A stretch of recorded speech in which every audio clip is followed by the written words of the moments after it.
Good evening, everyone, and welcome to our webinar on College Bound, From Dreams to Reality. I'm your host, Kavita Bartake from Cherry Street Investments. I'm super excited to have on our guest speaker today, Jeb White, who is multi-talented. He is an Ivy League graduate, an attorney, a multifamily investor, and an author. Jeb has helped thousands of high school students realize their college dreams. He believes in the power of stories to inspire, persuade, and inform. Growing up in 19 different homes in the rural South, he celebrated his story of persistence to earn a full scholarship to a very selective boarding school. His story of adaptation later persuaded the Ivy Leagues and top law schools to take a chance on a piecemeal school record. Simply put, his ability to communicate stories of possibilities opened doors. During his 20-year career, Jeb has continued to embrace storytelling to champion the causes of others. One of the causes he's very passionate about is helping middle and high school students fulfill their college dreams. Today, he will show us how we can build a strong case for admissions and financial aid. A few things he'll be talking about is discovering passions that distinguish you from so many other applicants, crafting your life story into a compelling case for admission, and prying open the admission gates and coffers of the right college for you. So a quick disclaimer here, this is just for educational purposes. I usually put this out for my investments. There is no investment here except an investment into your own child, which is a big investment, I think.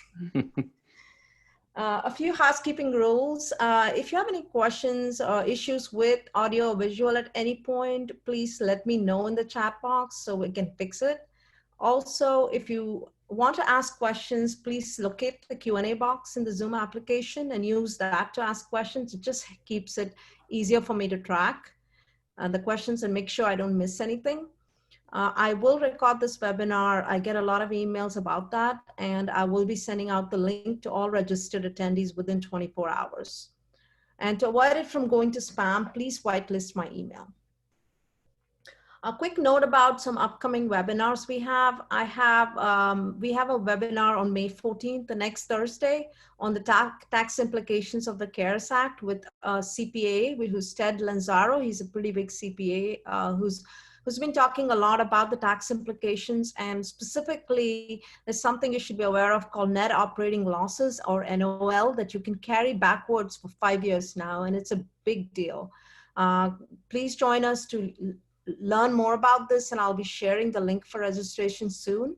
We also have a webinar on the same week on a Sunday. I know I'm just webinar binging here, on infinity banking for life insurance, with Gary Pinkerton from Paradigm Life. I'm working very closely with him right now, and he's mentoring me. On Thursday, the following week, we have a tax and asset protection strategy webinar with Toby Mathis of Anderson Legal. So we got a lot of webinars coming up, and please feel free to attend and sign up for anything that is relevant to you and you find interesting. We also have ongoing webinars for kids. I started this about 6 weeks ago, and we've been through 6 sessions already. We have the tweens and teens webinar, which is 11 to 18 years old. We are focusing on kids' financial education in both of these webinars for different age groups. So feel free to sign up, and also have all the recordings of the webinars on YouTube on Cherry Street Investments channel.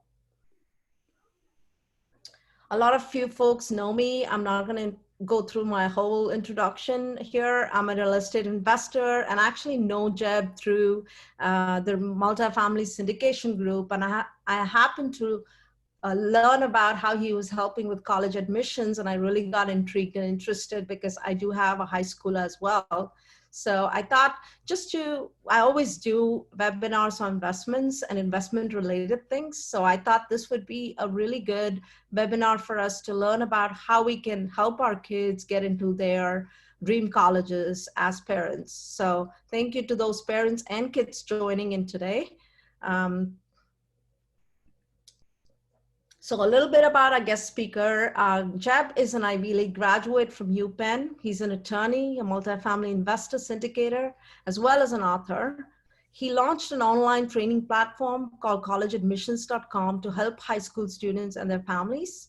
Some of Jeb's strategies were chronicled in his book, Breaking into College. I actually bought a copy of this book and it's really, really good. I just never got my daughter to read it yet. So we'll see when that happens. His students have gained entry to the most selective colleges and grad schools, and I'm super excited to have Jeb on today. We don't have a deck to share, but he'll be talking and he'll be sharing in his experiences with us today. So I'm going to hand it over to Jeb.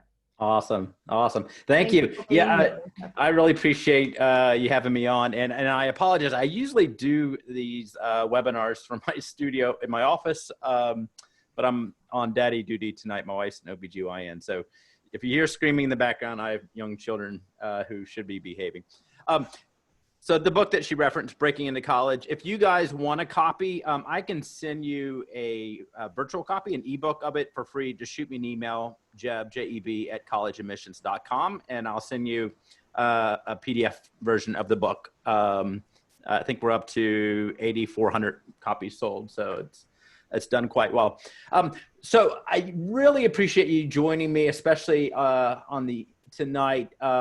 We are talking about something that potentially could be life-changing for your children, right? So it's not just a matter of getting your children into their dream college, but it's also a matter of getting them into the right college for them. There's been so many studies done on the children finding the right fit for them, and then when they are there, they are happy, and when they're happy, they perform well, and then they find their passions, and then they go on to a life of fulfillment and growth. So this all begins in high school, and for a lot of kids, it begins in middle school. This idea of thinking with the end in mind, thinking like, where do I want to go generally, and then trying to map out a high school course or a map that's going to get them there.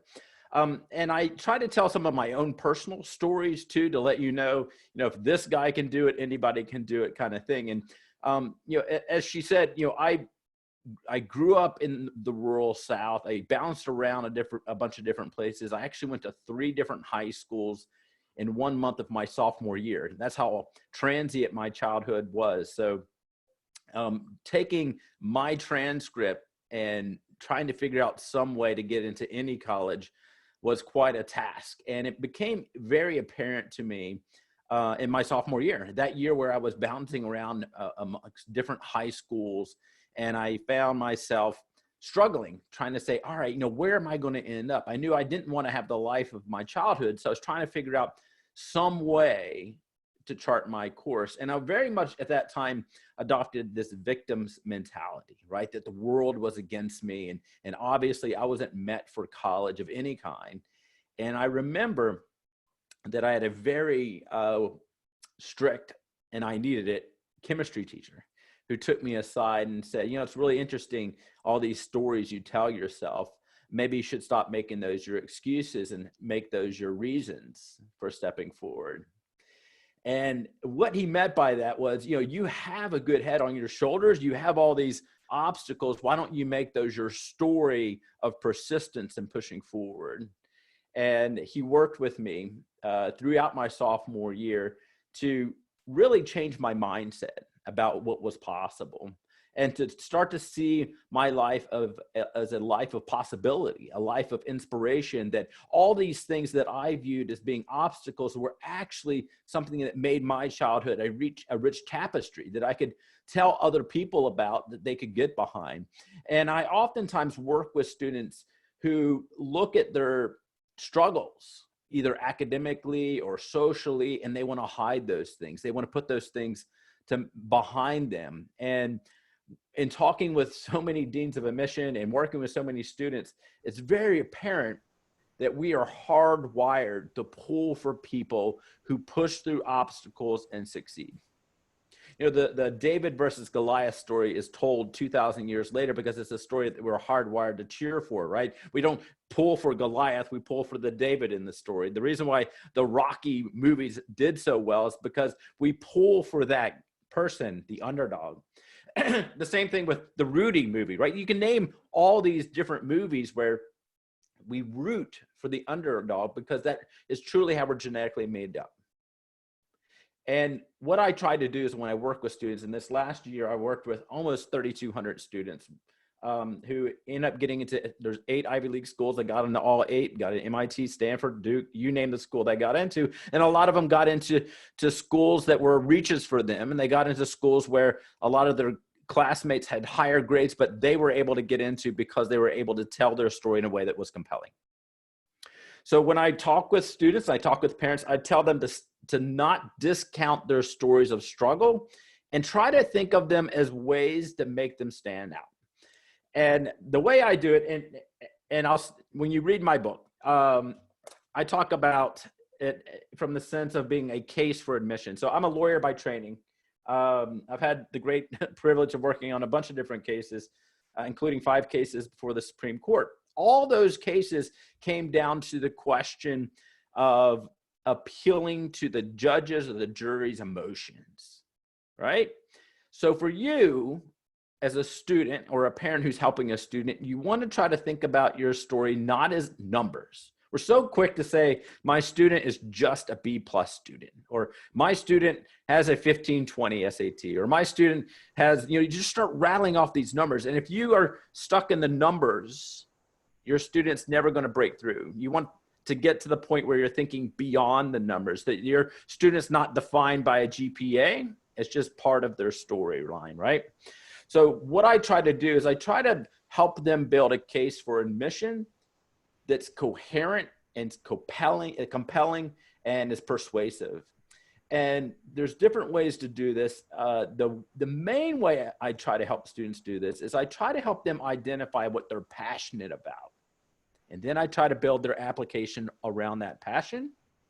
So for you, it's hard, right? So for anybody at any age, I'm 43 years old. And if you ask me what my passion is, as Kavitha said, like I have 18 different hats I wear because I have a passion about a million different things. And it's certainly hard for a student who's 13, 14, 15, 16, 17, 18 years old, right? To identify the thing they're passionate about. But for your students, it's important for them to find something, anything that they can plant their flag in.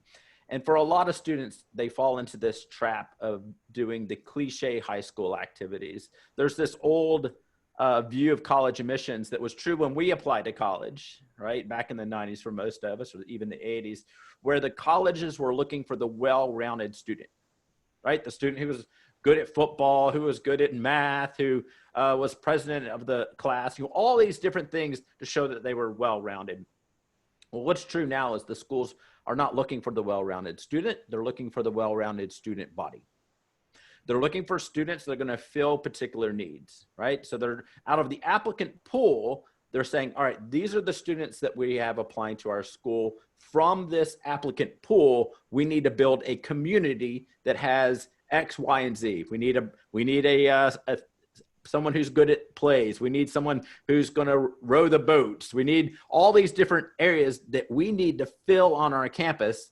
And the pool that we have to pull from are the people that are applying to our school. So when I work with students, I say, what are you passionate about? What do you feel very strong about? What can you get to a level of excellence in? And then of those things, where is a need at a school that you want to apply to? Okay, so I worked with one student a couple years ago who was very, very passionate about oceanography. She spent her summers working at SeaWorld in San Diego one year and in Orlando the next year. Her parents wanted her to go to the University of Nebraska because she was from Nebraska. She was a Cornhusker. When she was born, she had a onesie with a future Cornhusker on the front. The oceanography department at the University of Nebraska does not exist. And if it does, it probably is not at the level that she wants to apply to, right? So it's a matter of recognizing where her passions are, where she can be world-class at, or at least at a level that she's going to stand above her peers, and where can that need be identified in the school that she wants to apply to. So eventually, after many, many talks with her parents, she ended up going to Florida State and then ended up going to University of Miami for grad school, focusing on oceanography. University of Nebraska was not an option for her. So for your students, the question of, all right, where is that passion for my student? And this is where, if you have a younger student, 8th graders, I know there's some people in here who have children in middle school, This is the time of, excuse me, of sampling, of them exploring different options, of them seeing what are they interested in. And this exploration can happen off campus. Matter of fact, it's probably best if it does. Because what happens is people look at their school and they look at the extracurricular activities that are available to them, or even the classes that are available to them, and they try to fit themselves into these different boxes at the school. And what happens is they come out of these schools looking like everybody else. They do the same cliche activities like everybody else. But if you look outside of your school campus for a need within your community where your student can plant their flag, make an impact in their community, nobody else can claim that area, right? Your student's going to graduate from that high school and have something on their transcript, something in their story that's different than everybody else. So I have the saying, to get different, you do different.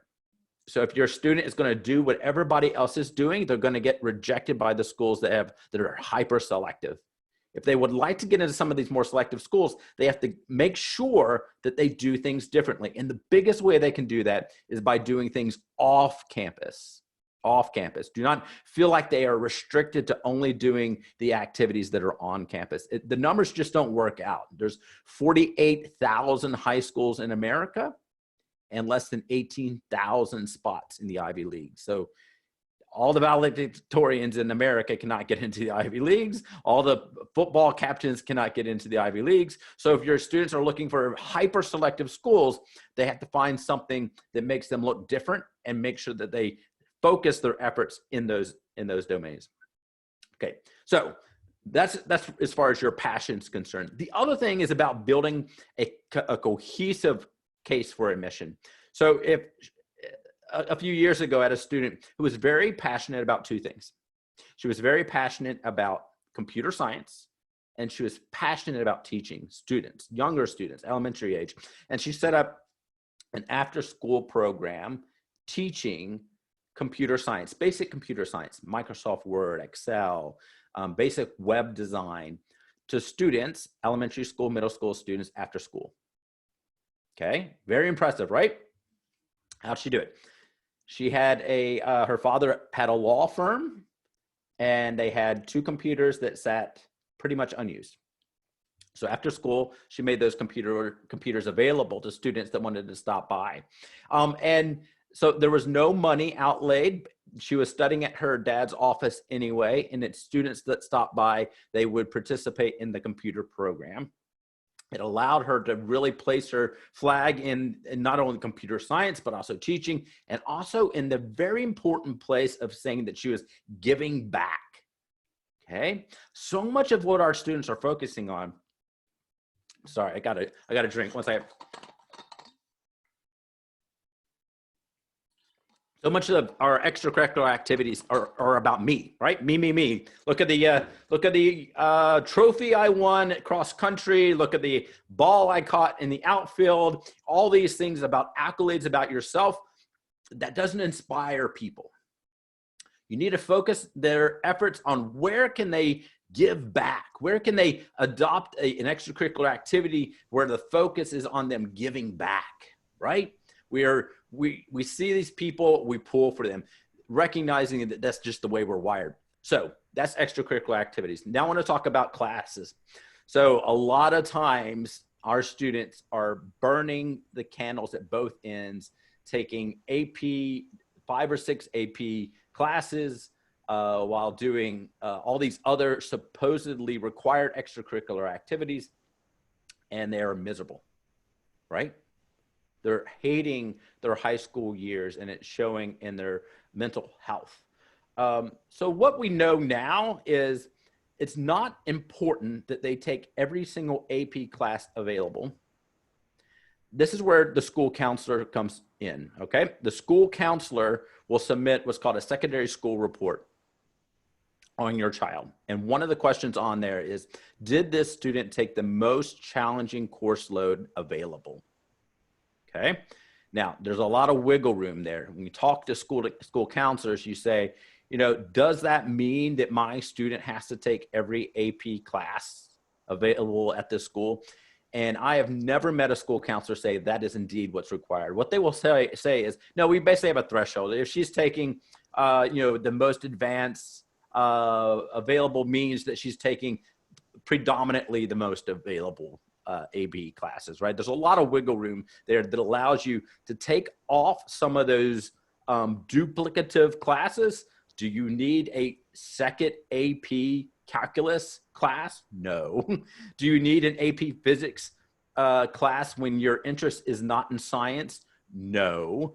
All these things are questions for your school counselors, and they vary by school. It's a matter of going to them and saying, look, my student is very passionate in photography, for example. Instead of taking another AP calculus class her senior year, would you mind if she took a photography class? Would that prevent you from taking and marking that she's taking the most challenging classes available? No school counselor is going to push back on that. So here's the point. When it comes to classes, the theme needs to build off of that extracurricular activity passion that she or he has identified.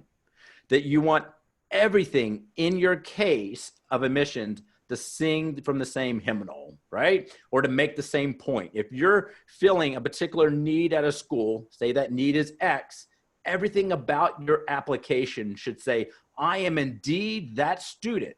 I feel this need, school. You have this need, I'm that student, right?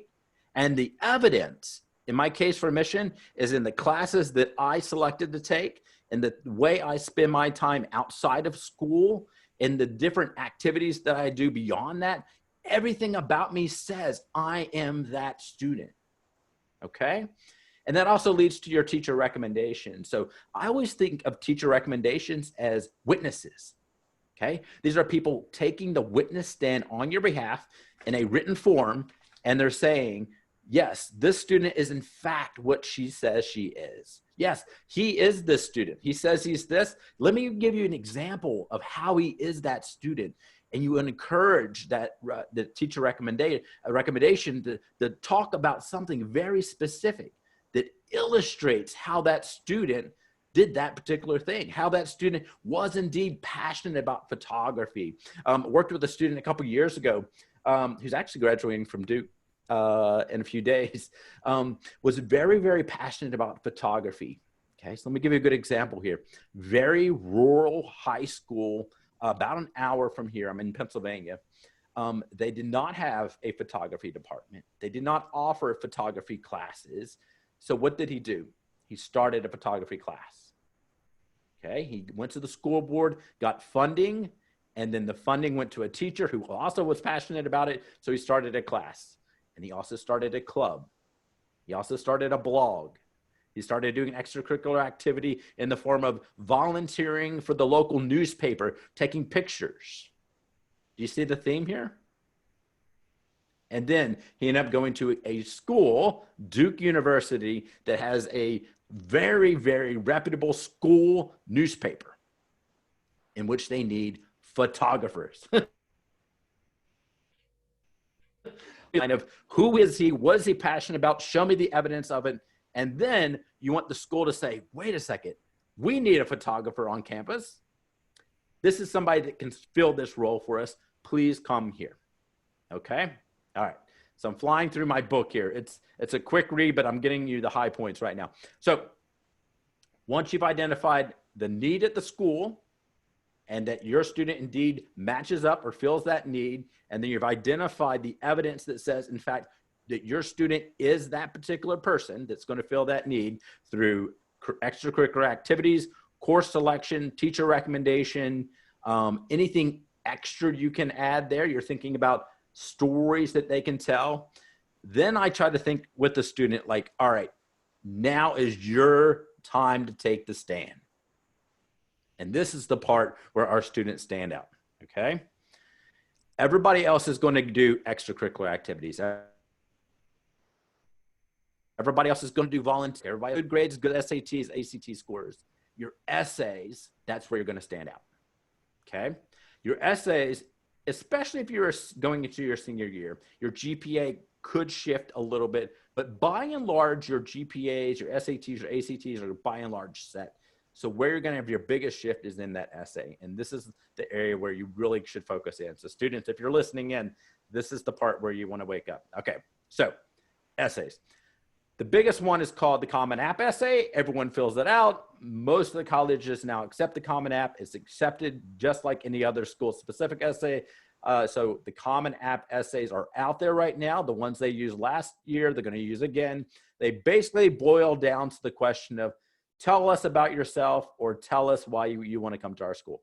All right, essays. This is the main point. Is everybody listening? All right. Right now, I want you to close your eyes. I want you to think back on the last 3 years, and I want you to think about some moment of triumph, some moment of victory, some moment of where you felt really proud about how you've accomplished something that you worked hard for. Now is the moment in which you cross the finish line. First place, for example, in the district in a cross-country meet, and you're raising your arms in the air, and your parents are coming out, and they're lifting you up in the air, and they're saying, you did it. All right, open your eyes. That is a horrible, horrible essay. Do not write that essay. Everybody writes that essay. Your focus should be on the other end of it. You want to flip the script. So I don't know if I can do this on the screen, but I'm going to try. So you're going along. Everything's going well. Everybody see that? Everybody's going well. This is where everything in life is good. Then something bad happens. Okay?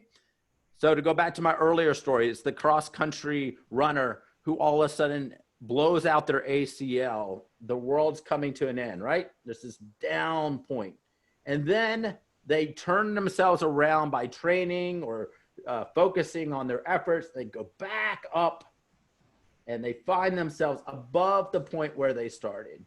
And this point here is what everybody talks about. Everybody talks about the moment of crossing the finish line in first place, talking about catching the ball to win the district championship, the time they won the national spelling bee. Everybody talks about this point and nobody cares.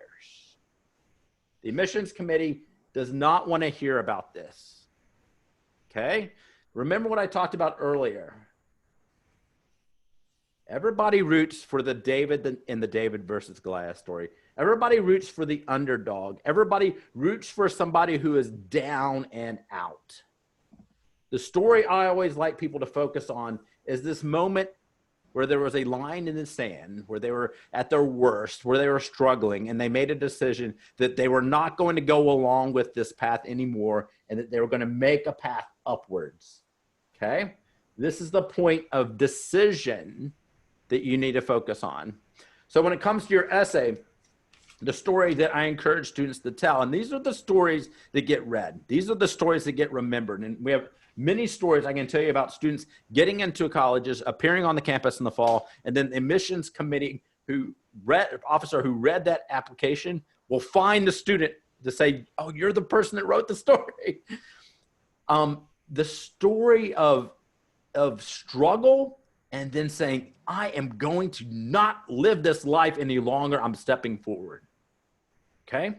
So let me give you an example from my own life recently, and see how it pulls on your heart. Okay. And before I tell you my story, I want you always to think of the audience. Okay. Whether this is a public, whether you're doing a public presentation, whether you're giving a presentation to the Supreme Court, Congress, to your local Rotary Club, or whatever it is, you always want to think in mind who the audience is, what their interest is, what they're looking for. Here is an admissions committee who has likely graduated from that college, and instead of taking a multi 10-figure, maybe a 6-figure salary, they decided to give that up and to stay on campus to pick the next year's incoming class. They're passionate about their school. Okay. So when my son was 5 years old, my son recently turned 11 years old. I was very busy in a law practice to represent whistleblowers in cases all across the country. And I was traveling a lot. I was working 100-hour weeks, most weeks. And I was working up a case in San Francisco, and I came home. I surprised my son, and I took him out of school early on a Friday, which I never, ever did.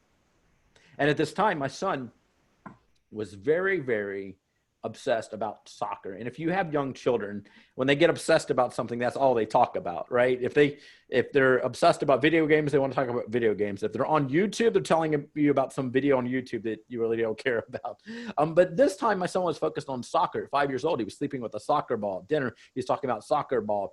At soccer, in his physical activity, PE classes, all he wanted to do was play soccer. So when they picked him up from school and I said, Finnegan, what do you want to do? I said, we could do anything. He goes, I just want to play soccer. So we went home and we're kicking the ball in the front yard.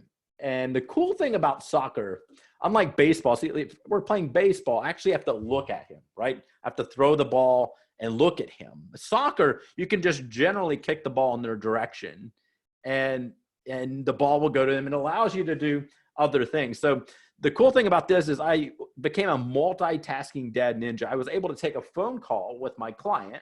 So I'm doing one of these things and I'm taking notes and I'm kicking the ball back and forth with my son in the front yard. And I thought certainly I was dad of the year material, because here I am taking care of my client and I'm paying attention to my son at least some level, right? Well, after a while, the phone call ends and I put the phone down like this, and my son comes running up to me. He's like, Dad, I got to tell you about what happened at school today. And about that time, I looked down and somebody was calling in. It was actually one of my clients. And I said, Finnegan, hold on one second.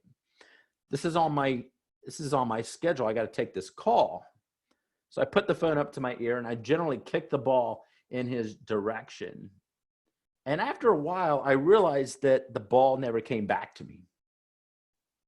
So I looked over at my son and he looked up at me and I could see that his eyes were welling up with tears. And I put the phone down like this and I looked over at him and I said, Finnegan, what's wrong? And at this moment, tears streaked down his face. And he looked up at me and he goes, Dad, how do I get on your schedule? So that was my aha moment. Right? That I had spent all my time climbing the mountain over here for my law practice. Meanwhile, my family was over here asking how they got on my schedule. So that is my moment where I'm down here, right? I'm thinking the world's going along just fine. Good enough, right? And then all of a sudden it's, Dad, how do I get on your schedule? Did you feel that when I told you this story? It's this story of, for parents, that story really hits home. Like, oh, wow. For colleges, it's this story of, wow, this person came to us like this. Look at the rest of their application. Obviously, they turned themselves around, but look at this struggle they went through. And then this uptick happened later. But look at this moment of decision. When so many other people drift through life, they lived a life of intention and direction, and look what they did with their life. But look what this student did. Look at the self-awareness. They recognized the moment where they made a decision. And what I do is I help those students really focus in on that moment. That it really is a moment of about 30 to 90 seconds. So remember my story. I told you all this backstory. But the real crux of my story was in the front yard, kicking the ball back and forth with my son. And at some point, him going, how do I get on your schedule? In a few seconds, it captured the idea that I was on the wrong track, right? It captured this whole idea that I needed this wake-up call. Okay? So a lot of people come to me and they say, and I worked with this one student a few years ago, very bright person. And she goes, I have been burdened with a boring life.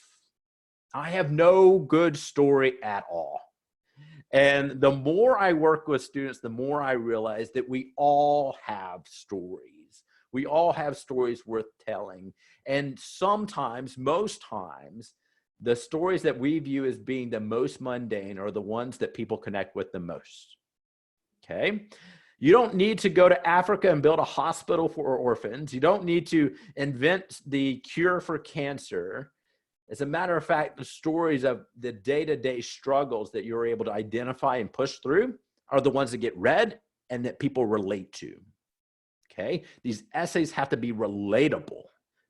These stories have to be to the point where when they read your story, they're thinking about their story. When I told you my story, I'm thinking, especially if the dads in the audience, you're thinking about yourself in my story. You're thinking, has that ever happened to you? Have you ever been in the point where you have thinking so much about your career that your family's sitting at home going, how do we get on your schedule? And those are the stories that relate and make people pull for you to the point where there's a deliberation happening in the admissions committee, and you want that person to say, this person, let me tell you why this person should come to our school. Let me tell you this story. Yes, you have this person with the perfect SAT, right? This person's going to show up on our campus, lock themselves in a dorm room, and contribute nothing to our campus. But this student, wow, right? This is the kind of student that we can build a community from. This is the kind of person who's going to come here and live a life of contribution and impact and influence and add to the discussions in the classroom and not take away a spot from somebody who's going to do all those things. It's about telling the story of your student in a way that makes them come alive and go beyond the numbers. All right, so we talked about extracurricular activities. We talked about teacher recommendations. We talked about essays. The last one I want to talk about on the essay point. So, Common App essay, the other one that's very important that everybody flies through are the school-specific essays. Every school writes their own essay, except for Caltech and a few others that are just weird. They write their own specific school essays that they want to hear from the students on. And a lot of students, most of your children's classmates are going to spend an inordinate amount of time on their Common App essay. And it's going to be a thing of beauty, okay? But the school-specific essays are going to fly through because they're 300 words. Like I could do that in the afternoon, right? Here's the secret. Common App essay may or may not get read. But that school-specific essay is going to get read first. Remember what I said about the audience, right? The admissions committee, these are students the year before. They're 22, 23 years old by and large. The first readers of your students' applications are going to be young, passionate about the school. The first thing they want to read is what your student has said on the school-specific essay. Why? That school-specific essay says, why do you want to come to our school? Okay? They want to know why you think you're a good fit for them. And just like the old dating metaphors, they want to know that if you really, truly like them. And if everybody else is giving canned answers like, you have pretty landscaping. I heard your cafeteria is good. Your student comes in with a very specific, obviously well-researched answer to that question, showing that not only has your student done his or her homework, but they've identified something very specific about the school that they feel that they're passionate about. That part gets read, and that part gets told in the admissions committee. Remember my point earlier. The school is building a well-rounded student body. They're identifying needs they have and people that can fill those roles. So in that school-specific essays, I always have our students talk about the need of that school and how they are looking forward to stepping in and filling that need at the school. It's talking about what the role is at that school that needs to be filled and how they look forward to being that person for them. Okay? That allows the admissions committee to check off that box. Like, wow, this person loves us enough to do research about us, identify what that is, and then to say that they're going to fill that role. Okay? So well-read, researched, written, school-specific essays will get you more than perhaps anything else that your student does, because it speaks to them that you actually care about them. And that's important because the schools, if they're going to admit your child, they want to make sure you're going to show up in the fall. And if you're doing all this, showing that you care about them, you've researched them, right? Think about back to the days when you were dating, right? Somebody who's actually done their homework. They've talked to your friends about you, like, oh, what does she like? You know, what are some of the things she's enjoyed doing? You're doing all this, right? And then all of a sudden it's like, wow, maybe he really does like me. It's the same thing when it comes to college admissions. Okay, now let me get to the point that's most important for students. How to pick your school, okay? We talked about your passions, your roles, your needs, the needs of the school. All of that is interesting, but if you cannot see yourself on that campus, everything else doesn't really matter, okay? You're gonna live there for 4 years. If not, and things go south, you may live there many, many more years. So it's a matter of finding a school that's the right fit for you. And the way you do that, and there's a lot of different ways to do this. The way I encourage students to do this, and I recognize this is hard to do given the current environment, is to try to get your feet onto the campus. And to try to do it, ideally right now, you want to try to do it in the fall. If we have juniors on the line right now, or even seniors, trying to get your feet onto the campus and inside a classroom, and seeing what the students are like, going on the tour, but recognizing the tour is going to be a canned talk, actually getting yourself inside of a classroom, sitting in the back of the classroom, seeing how things are, talking to the students, not the ones that are handpicked by the school, but the ones you randomly go up to on the campus, and just saying to yourself, is this where I see myself? Okay, asking yourself, do I want to be in an urban campus or a rural campus or somewhere in between? Do I want to be close to home, or please God, get me far away from home? Do I want to be in a big campus where I'm just a number, or a small campus where it's way too small? Do I want to be in a liberal arts school or a science-focused school? Do I have a particular need, as I talked about earlier, that's going to be actually served by that community? Does my potential major even exist there? Do I see myself as being far left, far right, in the middle? And if that campus student body, does it reflect my political leanings at some level? All these things you want to think through, but the biggest thing is getting your feet on campus and seeing if you see yourself there. I call it the bench test. Getting to the campus, sitting on a bench, and just observing, watching the students, seeing how people interact with one another, seeing if this is really a place where you can see yourself in the fall. All of this right now is difficult, and I recognize that. I actually had a conversation with an admissions officer from Caltech this morning. Decision day happened on May the 1st, right? The seniors who are graduating, a lot of them had to decide on May 1st where they were going, and she was expressing to me the frustration that they had right now because students were making decisions on where they're going to school sight unseen. A lot of the students got into colleges and then had to decide where they were going, but they couldn't get on campus because of the quarantine, right? They couldn't make that final decision. They had to buy a car without doing the test drive, right? So for you guys, hopefully things get back to normal. It will allow you to do that final test drive and to see where things are. One last thing on selecting your colleges. When you apply to college, just because you apply there doesn't mean you go there.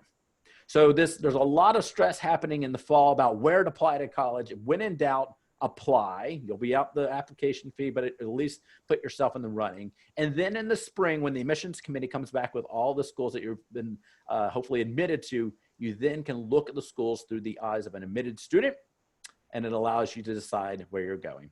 Okay, so one more point on applications. And there's a lot of debate on this, but the facts are what the facts are, and I got a lot of stats to back this up. I push my students to decide where they're going to be applying to school by October the 15th. Why? The reason why is because I want them applying early. You want them to apply early because there is a substantial admissions advantage to applying early. Some of your school counselors are going to tell you that's wrong. The reality is it is true. It is 100% true. You want them applying early admissions to their preferred #1 school, okay? There's early action, which is non-binding, and early decision that is binding, okay? So if they have a clear-cut #1, which I push our students to have a clear-cut #1 by October 15th, then I want them applying early decision to that school. It is a substantial admissions boost, particularly in the schools in the Ivy League. Some of them, it's a multitude of 2 to 3 times more likely to get in if you apply early decision, okay? Now, there's a lot of questions about financial aid, and I recognize it, right? It's a lot of money. Here's my talk on financial aid. So the schools, and I think we're up to 80, 87 or 80 of the schools right now. These are the most selective colleges in America. If your child gets in, they're going to get a financial aid package that will come back in the form of grant money to cover their financial need, meaning they will not be burdened with student loans. Okay? The financial need of your family and of your student will be met through grant money, which means they will graduate without student loan debt. Did you hear that? Not true when we went to college. It's not true for all colleges. Okay? So it's recognizing what are those schools, and the schools will tell you they're very proud of the fact that they cover all the financial need, right, of the families if you get in. Of course, the hardest part is getting in, but if they get in, then they do not have to worry about that. The more difficult part of those schools that do not cover that. The schools that do not cover the financial need of the family, it's a matter of making sure that your student is viewed as a coveted asset, a need for that school. As we talked about earlier, if your student is feeling a very specific need for that school, the school is going to make sure that it's financially feasible for your student to show up in the fall, because that is the need they need filled. Okay, so you got to think of this as two groups. You got the one group, which are the schools that cover their financial need. The most selective schools in America are going to cover their financial need in the form of grant money. The other group of schools, and there's some selective schools there, but most of them now are in the first group. There's some selective schools there. The other group, you want to say, all right, if my child gets in here, they need to be viewed as a coveted asset that the school is going to value. Okay. Now, if your student's applying early decision, remember, early decision is binding. They need to make sure, so that they do not mess up their financial future, that school falls in that first group. So if they get in and that school has an early decision process, it's binding, and the financial aid offer they're going to get is going to put them in a situation where they can graduate without student loans. Do not apply early decision to that second group unless they truly feel passionate that they can get in there, they're going to fill a need, and or the finances is not a concern. Otherwise, you want to apply regular decision. So there's a lot of moving parts there around when to apply, where to apply. The biggest thing I want to stress there is the schools that cover their financial need in the form of grant money opens up the opportunity for your student to get in and actually level the playing field. It's been a huge advantage over the last 10 years. My wife and I have a scholarship at the University of Pennsylvania specifically for high school students from the state of Kentucky who are first in their class, first in their family to go to school, go to college, right? There's a lot of scholarships like this set up, recognizing that we want the best students in our world to get into these colleges, not the best students from particular families to get in. Okay. So let me talk about chances to get in. So a lot of these schools are selective. They're hyper selective. The chances of getting in to the most selective schools is under 1%. It's the reality. It's under 1%. You'll see stats at 8, 9, 12, 13, 14%. All of those stats include legacy children, children of alums, whose chances of getting in are around 30, 40% at some of them. Notre Dame may be as high as 60%. So once you bake in all these people, athletes, people from certain races, people from certain athletic ability, people who can write large checks in the form of donations, all that is baked into the acceptance rate that you see. So if your child's not one of those, your chances of getting in is around 1% in the more selective schools. But if they follow the things we talk about in my book and the things we talked about today, their chances of getting in go up substantially, because they are doing things differently than everybody else.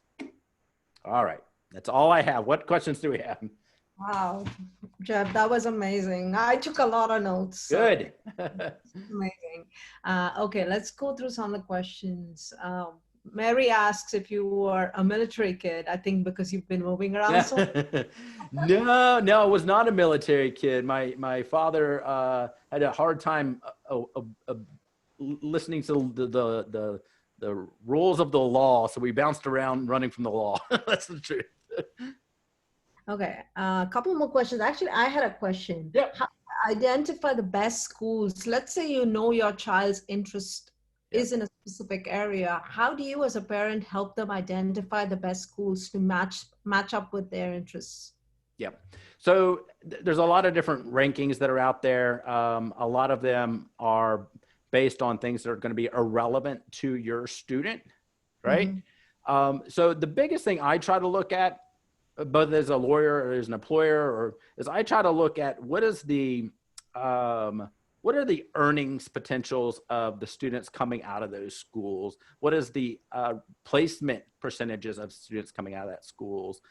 There's a lot of talk about rankings, but a lot of those rankings are based upon graduate school programs. And if your student's going for an undergraduate degree, it really is irrelevant what the graduate schools are ranking at. So Mm-hmm. for us, I want to know, students who go in this major, what are the placement rankings? And you can get this from these schools of people that graduate from that school in that major. What percentage of the students graduating with that major have a job within 3 months of graduation? And what is the average starting salary? And then I compare that. And where do you find this data? Yep. So the schools put out this data, and a lot of it finds its way into these big books you get. Fisk is one of them. There's a lot of, and if you go to the bookstore, they'll give you all kinds of data on the schools. A lot of it will be there.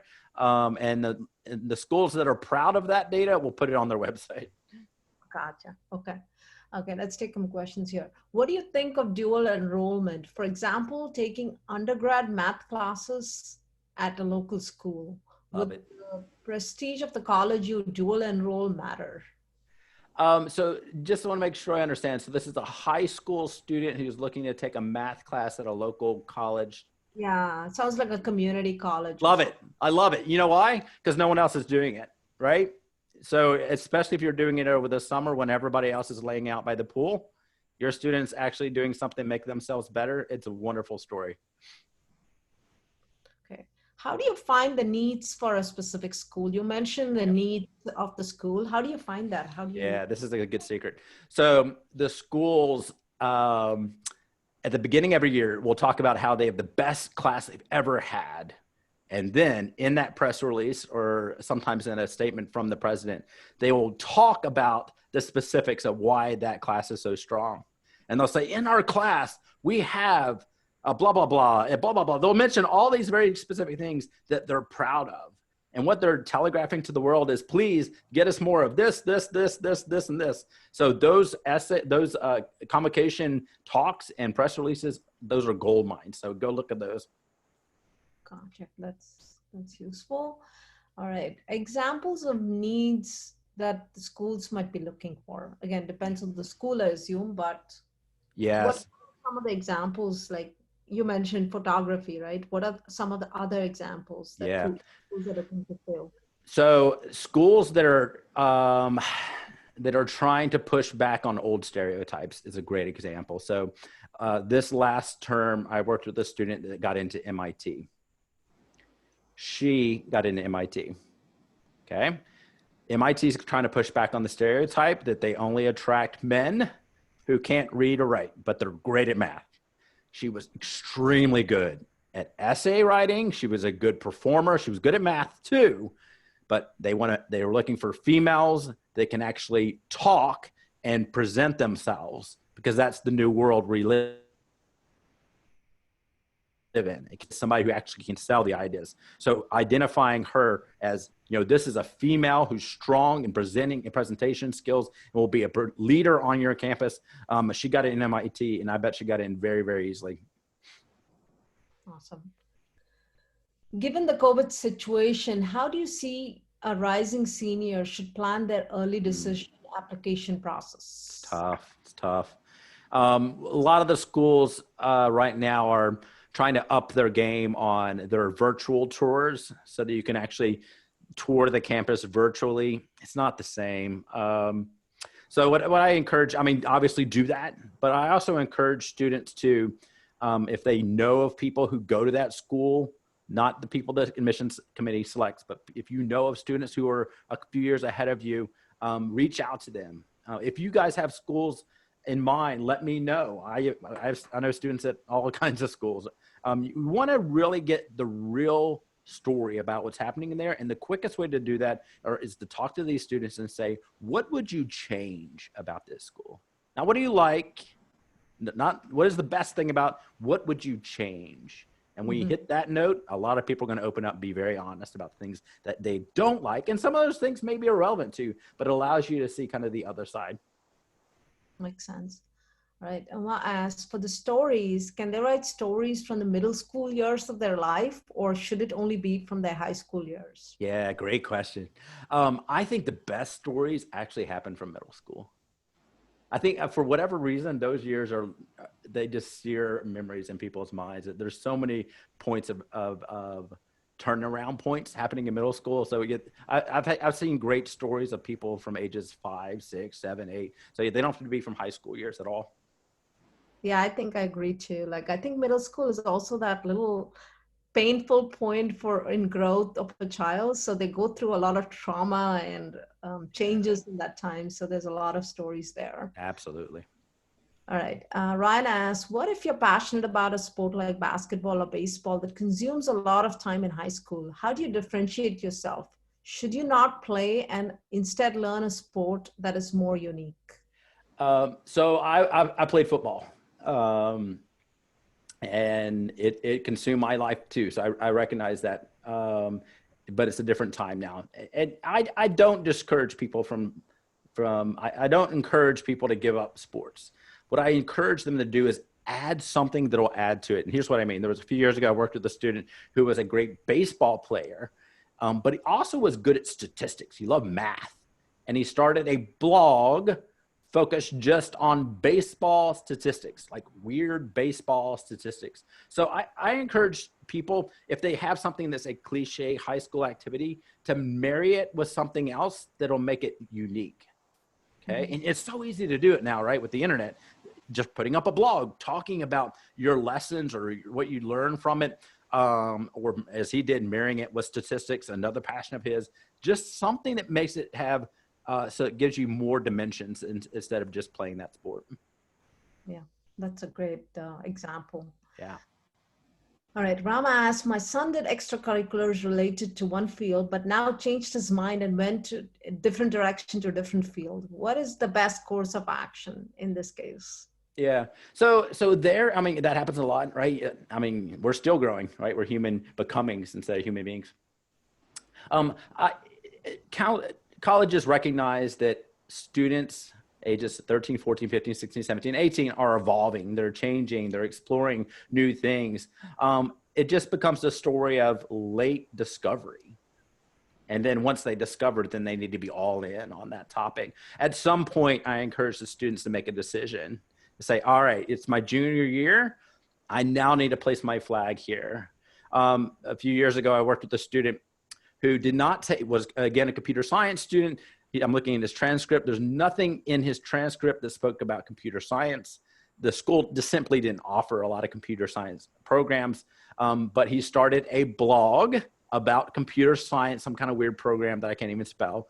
And that became his project for the summer. So for 12 weeks between junior and senior year, he became known in the world as the expert in this little bitty niche, but allowed him to say that he was passionate about computer science, as evident by where he spent his summer before applying to college. So you can switch late. It's just a matter of once you do switch, please be all in before you apply to college. Got it. Makes sense.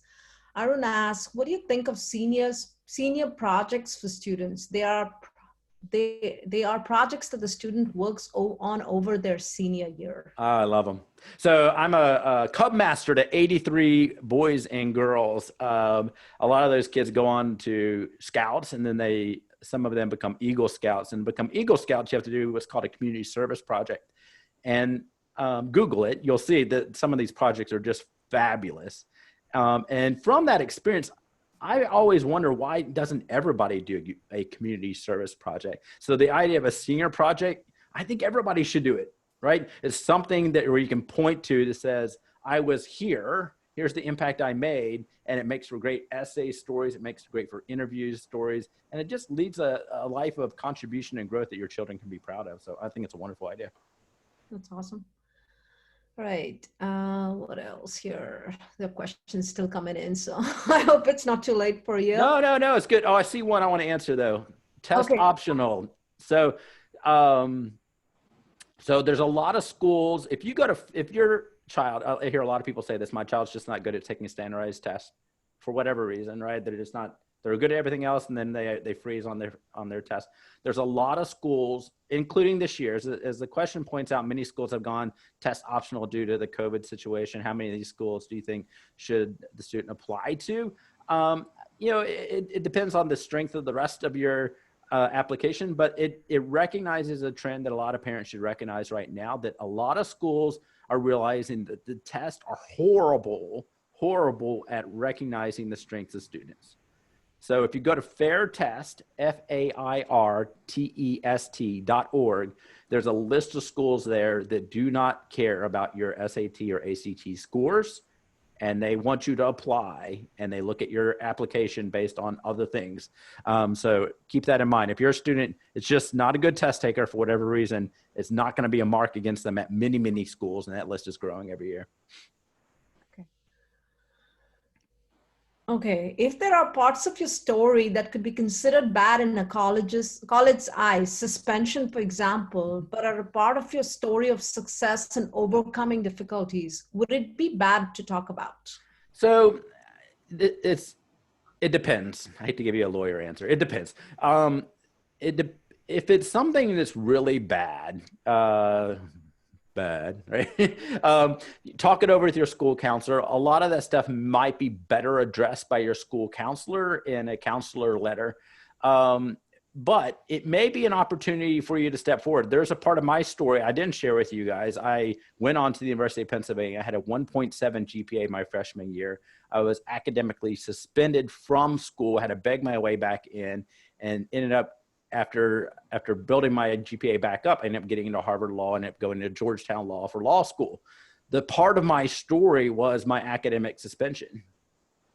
Part of my story was, look how far I came, right? So making that part of my story is like, yes, here I was down here, but look what I did, is that storyline that I told you about earlier. So it is not the end of the road for you.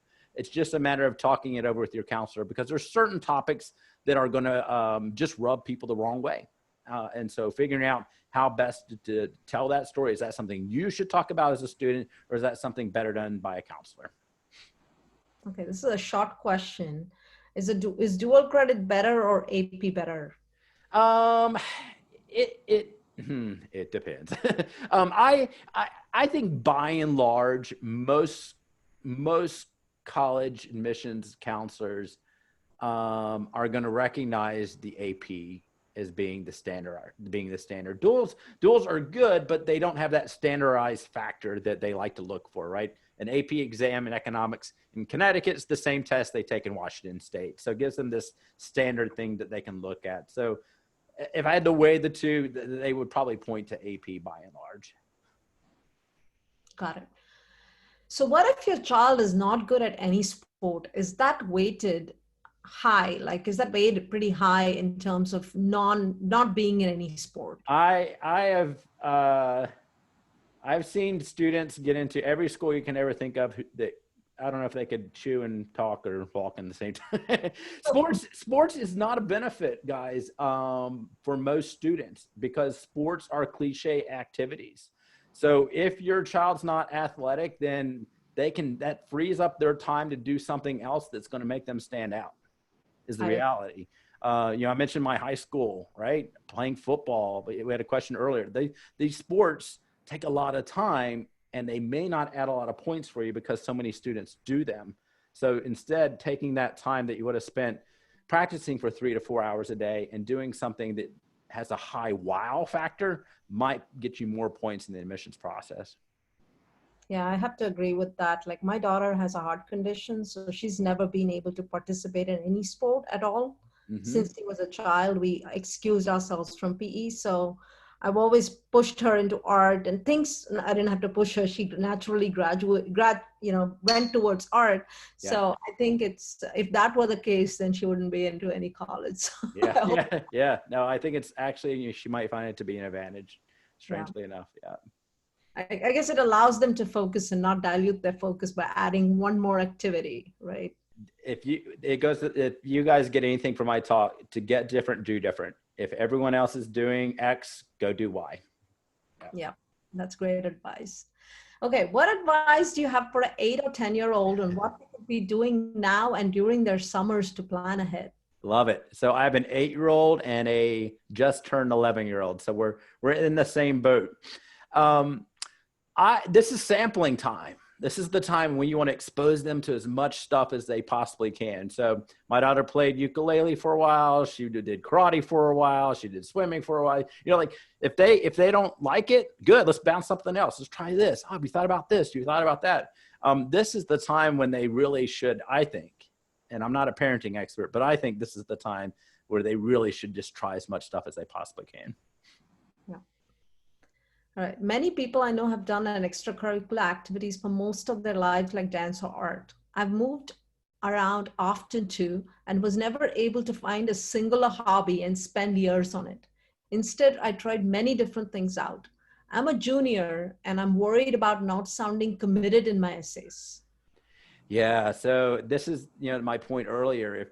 If there's something now that you feel passionate about, so your passions, my passions change daily too. I'm with you.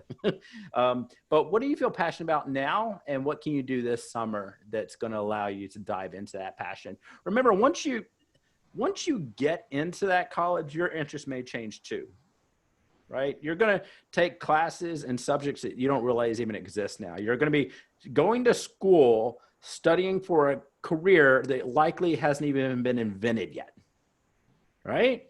So right now, the fact that you've tried a bunch of different things is a beautiful thing.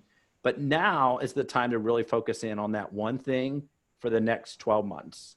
Not even 12 months. If you're a junior going into your senior year, focus on it until January 1st. Just make it, this is your focus. From now till January 1st, I'm going to focus on this, and I'm going to do something that's going to give back, and it's going to leave an impact, so that I can say, because I was here, this happened. And that allows you to plant your flag in that one thing. The fact that you've tried a bunch of different things, remember, it's leadership. So people will talk about, I was president of this, I was president of that. Leadership titles mean nothing. It's not about leadership titles. It's about impact and influence that you've made. If you're able to point to something that you've done, regardless if you have the title or not, that's going to get you a lot more points than if you were a president of your class and you did absolutely nothing, right? So right now, pick one thing, stick with it for 6 months, talk about it, build it up, make an impact. Great advice. So Pramod asked, would you consider Girl Scout awards such as silver and gold awards unique compared to other extracurricular activities? Yes, so same thing as, for those who don't know, this is like the Eagles, getting an Eagle rank in Boy Scouts. This is the Girl Scouts equivalent. Yes, if there's something that you can point to where you made an impact. So just like that community service project you were talking about, Girl Scouts do something similar. So what was that activity you did that made an impact? So you want to be able to point to something that you did, not just the rank you earned, but also something very specific that you can point to where it gave back to your community. Yeah, so it's not about the award as much as the give back and the impact. Absolutely. Yep. What do schools think about SAT subject test? Are they worth taking? Yep. All right. So here's my thing on SAT subject test. If you're taking an AP class, you're going to take an AP exam, take that SAT subject test as near that AP exam as possible. You've already studied for the AP exam, so might as well go ahead and take the SAT subject test at the same time or near the same time while that information is still in your head. So that's my take on it. Don't take it 2 years down the road. You will have forgotten things. Your SAT subject score may not reflect the AP score that you got. So try to take them as contemporaneously as possible. Hey, Jeb, I want to be respectful of your time. We have 8 more questions, or rather 10 more questions. As I keep speaking, more questions. Yeah. Oh, that's fine. Yeah, that's, if they want to keep going, I'll keep going. I have no life. It's good. Thank you for your time. Yeah. What are your thoughts on study abroad experiences in high school, and how are those viewed by the college admissions? So I've gotten mixed answers on that. It depends. It depends on where they're going, I think is what it is. So I've seen a lot of traction from study abroad programs where it had some kind of additional, so it's not just going to, what is a good one that people like to go to Paris? studying, and then having fun at night, right? So if there's some kind of plus factor to it, I oftentimes think of these mission trips that also include a study abroad program. I think that gets you more traction. So you always want to think of, from the admissions committee standpoint, that they want to think, is this person going to add to our community? And if they're worldly, if they've done something that's really cool, if they have shown that they're not going to lock themselves in a room, all those things, the fact that they have decided to step outside of their community and take a study abroad program, all those things are good, right? They point to that fact that your child is adventurous. So it certainly has a plus factor, but you want to think through exactly where that study abroad program is going to be. Yep. Okay, Meeta asks, how helpful are IB classes on a college application? Are they better than AP classes in any way? Yeah, I think most places are going to view them as comparable, on the same level. Some high schools have AP and IB at the same time, and I've seen students graduate with the IB and like a full load of AP. So it's the old joke of, does Harvard like you to go take the hardest class possible, or to take another class and get an A? Well, they wanted to see the A in the AP class, right? So if you're able to take both, it's a beautiful thing if you're able to do that. But yeah, they're viewed about the same. Uma asks, will band help? So many kids do it. So I do want to say one thing here. Her son actually is not only leading in the band, but he also coaching other kids. And I know this because I know her. Yeah. So I want you to keep that lens in mind, because I know that she's probably not looking at it, but I think the fact that he's giving back to the other kids is priceless. That's 100%. 100%. Yeah, Uma, and I know that's exactly right. So it's, yes, a lot of people do band. There's a lot of drummers and all that stuff, but it's what else are they doing with that skill set that they've learned? So taking something and then helping other people. There's a quote in my book. It's not, success isn't measured by how high you climb, but by the number of people you bring with you. So, you know, if your child is taking what they learn and then putting it, tutoring other people to help them along, it's a great storyline. Yeah. Is music like orchestra considered a cliche activity, and how do we make that stand out? Yeah, I think that's kind of the point that we were just talking about. It can be viewed as very cliche, right? If you could think of other students in your child's class who do the exact same thing that your child does, then you want to think, all right, if that's true for their classmates, it's certainly true times 48,000 high schools in America. And if your child's looking to go to the most selective schools, then it's tough to stand out. So what is that additional thing your child can do? If your child is very good at sports, can you parlay that into getting admissions to competitive schools? Absolutely. So part of my story was I was very good at football. So the University of Pennsylvania recognized that. I came in to fill a particular need on a very, very specific position on football. So if your child's a very good fencing player, or a very good a female crew member, you know, you think about these more very rare sports, they still got to fill their team. So absolutely, it can be an entry point into the more selective schools. Okay. Do internships in the field of the major you're applying for look good on a college application? In your experience, is this different from what you've seen a lot of students do? Yes, absolutely.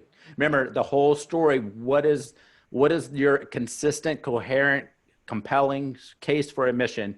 And if it's that you're student X, whatever you can do to build up that case, and that includes doing internships, doing summers where that's where your focus is, all these things, so you can keep saying this, I'm that student, look what I did. So yeah, absolutely. For a rising freshman, what activity do you suggest for the summer? I guess it depends on their interest, I'd say. I don't know. Yeah, if you haven't identified what that thing is for you yet, then you may want to have some fun this summer, just to be serious. Like between your freshman and sophomore year, if you decided to be a lifeguard like I did between my freshman and sophomore year and hang out at the pool and get a good tan, no college is going to knock you for that. But recognize the next summer, things get serious, right? And each summer gets more and more serious. So as you get going through your high school career, you want to start identifying that passion and then spending your summers doing that passion. Okay, there's another question about AP and IB. So they are viewed similarly, so that's not very different. That's right. Yep. Let's see. How is schooling viewed by the admissions team? I love that question. So it's homeschooling is viewed just like any other school, especially, not if, especially if your child does other activities, right? So that they're involved in the community. They're not just locked in your house studying for the SAT and getting that perfect score, but they're also involved in the community. So you want to make sure that you're highlighting all the things they're doing. Of course, doing well on their standardized test score, sure, you're showing the strength of the homeschooling education, but also doing those things that are outside of the home where you can point to that says, wow, because my student lived in this community, look at the impact my student made. So absolutely step outside of the home on those things. I am going into my freshman year. What can I do to get a head start and build my resume? Yeah. So, this goes against what I said earlier about fun your freshman year, but do something that you're going to be proud of, that your future self is going to thank you for. Something that you learned that you can learn to take on. We talked about taking classes at a local community college. Doing that in the summer is a fun one to do. Something of interest that you may want to take on. Just do something, as I said, that your future self is going to thank you for is one way to approach it. This is an interesting question. What about if your child starts a business? Is it okay if she talks about the revenue they generated and the impact it was made, even if it was not pro bono? I love business stuff. So remember, a lot of these schools are businesses now, right? So they want students who are not only good in the classroom, but can sell their ideas to the marketplace. So if you're able to show you can do that coming into school, you are ahead of the curve. And this comes from someone who's a business guy. The schools look at you as somebody who's going to actually make an impact and actually one day might be a donor back to them. So if you have a business mind, tout it, right? Make that a part of your story. It's great. Awesome. If kids are in charter school that don't offer AP classes, any advice for them to do? Yeah. So that's true for a lot of schools across the country that just, they don't offer APs. And a lot of high schools I went to didn't offer APs. This is where, the local community colleges supplementing with that is good. Also, there's a lot of colleges that offer programs online. You can take classes online. You just want to show that you are pushing yourself and you're recognizing the limitations of your school and doing something about it. And right now, it's easy to do that. Even taking a Coursera course or something like that, where you're saying, all right, in addition to my school load, look what I did, right? Especially in the summer, I learned how to do X. While everybody else was laying by the pool, I learned this particular topic because my school didn't offer AP. That didn't hold me back, right? My circumstances do not define me. Absolutely. That's amazing. All right. Last question. We're going to wrap this up. No more questions. I love it. Is tutoring your peers a cliched activity, or could it be a form of giving back? It could be, right? Because you do hear that a lot. But I think it's part and parcel of your story as somebody who likes to teach or likes to give back. Then it's okay. But yeah, I would add something else to that. Just keep in mind, the fact that you're raising it as being a cliche activity probably signals to you that it sounds like something I've heard a lot, right? A lot of kids tutor their peers. So adding something additional to that, like we talked about earlier, tutoring people who are younger than you. So you're tutoring your peers, but also you're setting up some kind of after-school program tutoring elementary kids in some topic of interest. Yeah, I know a kid who had started a photography club for middle schoolers. That became a big story. Yeah, that's great. Yeah, and a lot of times outside newspapers will pick up that story, which is great. Yeah. What strategies would you recommend to reduce stress for the family during the application process? Trust your child. Trust your child. Essays in particular, parents will over edit the child's essay and it'll read like a 43, 44-year-old woman and not like a 15, 16, 17, 18-year-old kid. So trust your child that they're going to do just fine. And if you can do that, you're going to make your child feel like that they're going to turn out just fine, right? And believe me, I've been in the middle of a lot of those fights happening inside of homes. You have to at some point say this is all going to work out just fine. But yeah, that's the big one. And don't be offended if they don't want to share their essay with you.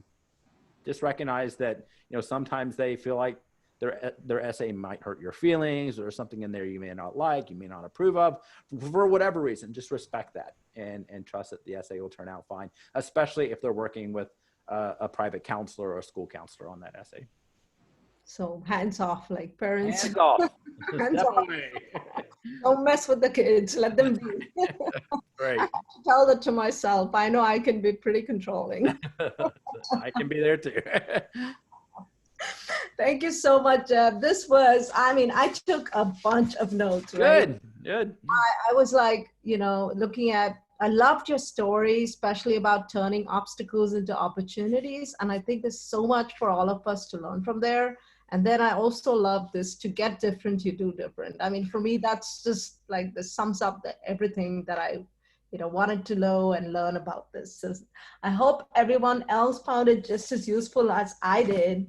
Thank you again, Jeb, for talking to our audience and sharing your story, your very personal stories. And I think it really, for me, I mean, this was super, super useful. I can't even, I do need to set up a call after this with you.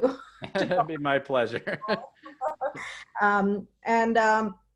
Also, and thank you all for taking time out of your evening with your family to join us. I hope you found it as useful as I did. And Jeb, I loved you were so inspiring, and I could see and hear that passion. I was a little concerned that we didn't have a slide deck, but my God, you were just amazing. Thank you. I appreciate it. Thank you. It was a pleasure. Thank you, everyone, again, for taking time out to join us. I enjoy having you guys join us and learning about investments. And this was a little different webinar from the one I usually do, but I really, really enjoyed it. And I hope you guys did too, and your kids as well listening in.